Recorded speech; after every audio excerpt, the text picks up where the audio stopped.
1 Corinthians 9. Am I not free? Am I not an apostle? Have I not seen Jesus our Lord? Are you not the result of my work in the Lord? Even though I may not be an apostle to others, surely I am to you, for you are the seal of my apostleship in the Lord. This is my defense to those who sit in judgment on me. Don't we have the right to food and drink? Don't we have the right to take a believing wife along with us, as do the other apostles and the Lord's brothers and Cephas? Or is it only I and Barnabas who lack the right not to work for a living? Who serves as a soldier at his own expense? Who plants a vineyard and does not eat its grapes? Who tends a flock and does not drink the milk? Do I say this merely on human authority? Doesn't the law say the same thing? For it is written in the law of Moses, do not muzzle an ox while it is treading out the grain.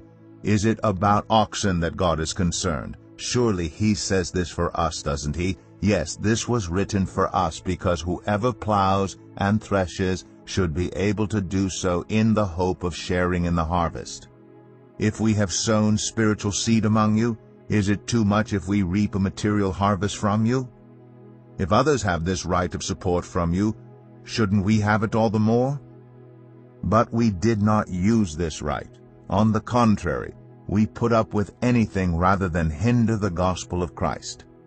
Don't you know that those who serve in the temple get their food from the temple, and that those who serve at the altar share in what is offered on the altar?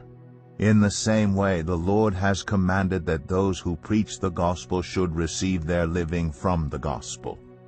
But I have not used any of these rights, and I'm not writing this in the hope that you will do such things for me, for I would rather die than allow anyone to deprive me of this boast.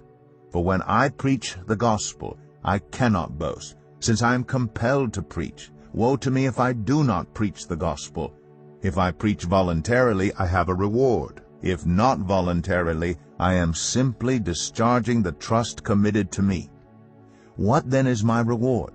Just this, that in preaching the gospel, I may offer it free of charge, and so not make full use of my rights as a preacher of the gospel.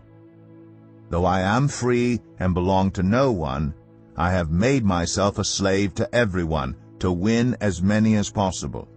To the Jews I became like a Jew to win the Jews. To those under the law I became like one under the law, though I myself am not under the law, so as to win those under the law. To those not having the law I became like one not having the law, though I am not free from God's law, but am under Christ's law, so as to win those not having the law.